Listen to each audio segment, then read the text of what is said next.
L'Arenaïs ouvre ses portes aux étudiants. Il n'est pas encore achevé, mais après 10 mois de travaux, le futur temple du hockey au look d'iceberg commence à prendre forme. Un chantier de 65 hectares et un budget de 45 millions d'euros. Pour ces étudiants en master génie civil de l'université de Cergy-Pontoise, ce chantier titanesque représente un cas pratique parfait. Sa conception a su relever des défis techniques complexes, à la fois esthétiques, acoustiques et thermiques. C'est un très grand chantier qui doit recevoir beaucoup de monde, alors je suis vraiment contente. Là, je découvre de nouvelles techniques de construction. C'est vraiment impressionnant. Surtout l'isolation thermique et acoustique qu'il y a dans ce chantier. Premier défi pour une patinoire, la réalisation de la glace. Paradoxalement, cela nécessite la pose d'une dalle chauffée, recouverte par une seconde refroidie.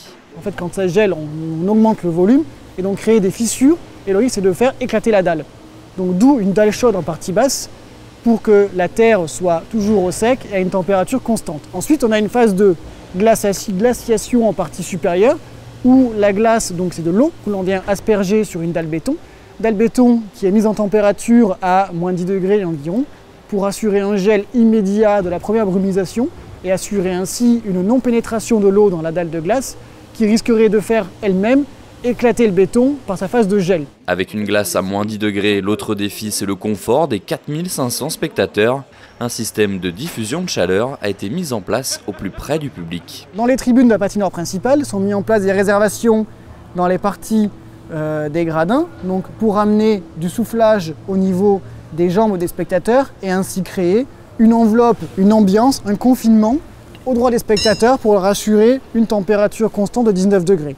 Sans venir perturber l'ambiance froide de la glace et ainsi assurer un choc thermique entre les deux. Et la condensation produite sera absorbée par le toit. Après les étudiants, l'Arenaïs ouvrira bientôt ses portes au public cette fois. Encore un peu de patience, il faudra attendre novembre 2016.